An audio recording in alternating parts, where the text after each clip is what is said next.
보험 광고는 손해보험협회 광고 심의 기준을 준수하였으며 유효 기간은 심의일로부터 1년입니다.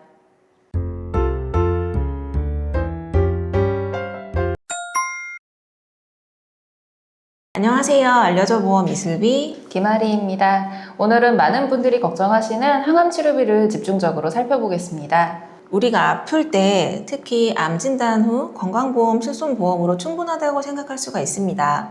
과연 그럴까요?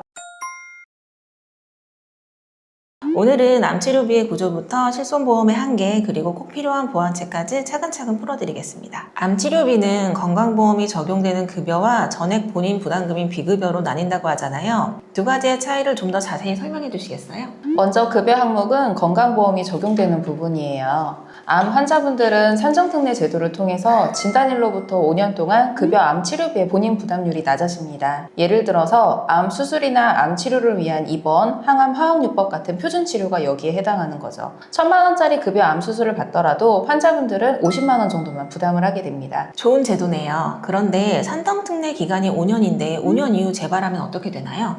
5년이 지나더라도 치료가 계속된다면 재등록을 통해서 연장이 가능합니다. 예를 들어서 잔존암이나 전이 재발로 인해 항암 치료를 이어가야 한다면 다시 등록할 수 있는 거죠. 다만 치료가 끝나고 단순 추적 검사만 받는 경우에는 대상이 되지가 않습니다. 그럼 급여 항목은 치료비 걱정이 없겠네요. 급여 항목은 치료비 걱정이 좀 덜하죠. 근데 비급여 항목이 문제예요.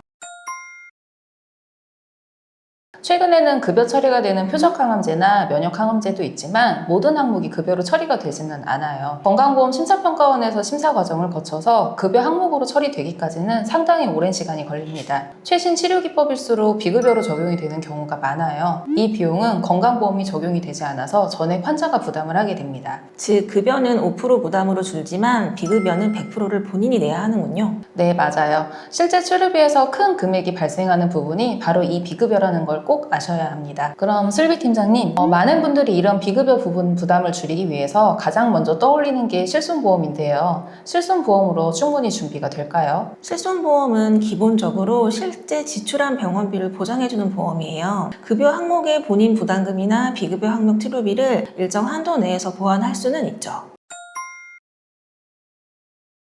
하지만 중요한 건 요즘 항암치료는 대부분 통원치료 중심이라는 점이에요. 항암제를 맞고 당일 귀가하는 방식이 일반적이죠.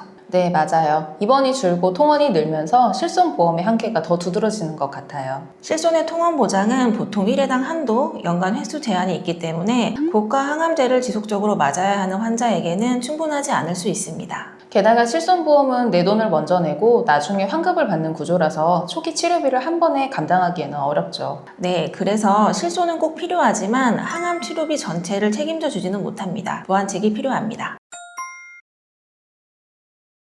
그렇다면 그 보완책이 바로 암 진단비와 비급여 항암 치료비 특화보험인 거죠? 네, 맞습니다. 먼저 암 진단비는 암으로 진단이 확정되면 약속된 금액을 지급하는 보장입니다. 실손처럼 영수증 제출을 돌려받는 방식이 아니라 바로 가입한 진단비를 받을 수가 있습니다. 활용 범위가 굉장히 넓겠네요. 치료 초기에 필요한 큰 비용이나 생활비, 그리고 간병비, 교통비, 심지어 일을 쉬면서 발생하는 가계 지출까지 보완을 할 수 있어서 조금은 안심하고 치료에 집중할 수 있을 것 같아요. 실제로 환자분들이 치료 중에 병원비 외에도 생활비와 간접 치료 비용 때문에 힘들어하시는 경우가 많습니다. 그래서 암 진단비는 단순한 치료비 보장이 아니라 생활을 이어가는 힘이 됩니다. 최근에는 암 주유치료비 보험도 있습니다. 실손에서 보장하지 못하는 고가의 표적항암제나 면역항암제 등 비급여 치료 비용을 별도로 보완을 해주는 구조의 보험입니다. 물론 보험회사의 상품이 모두 동일하지는 않기 때문에 보험사 약관별로 어떤 치료가 보장 범위에 해당이 되는지 꼭 반드시 확인해 보셔야 합니다. 통원 한도나 자기 부담금 때문에 전액이 보완되지는 않습니다. 제가 최근에 만났던 고객님은 1세대 실손보험을 가지고 계셨는데 실비 가입 한도가 3천만 원이셨어요. 실손보험은 한도 제한과 면책 기간이 있기 때문에 실손보험만으로는 치료비가 부족할 수가 있습니다. 바로 이때 암 진단비와 항암치료비 보험이 큰 힘이 되겠네요. 진단비는 초기 치료 비용의 부족한 부분을 메우고 치료 기간 동안의 생활비까지 커버를 할 수 있으니까요. 오늘 내용 정리해 드릴게요. 암 산정특례 제도 덕분에 급여 치료 항목은 부담이 적지만 비급여 치료비는 100% 환자 부담입니다. 실손보험은 반드시 필요하지만 통원 중심 암 치료에는 한계가 있습니다. 그래서 암 진단비 외에 비급여 항암 치료비 보험이 꼭 필요합니다. 내 보험이 이 조합을 잘 갖추고 있는지 반드시 점검해보길 권장합니다. 영상이 도움이 되셨다면 구독, 좋아요, 알림 설정 부탁드립니다. 지금까지 알려줘 보험이었습니다. 감사합니다.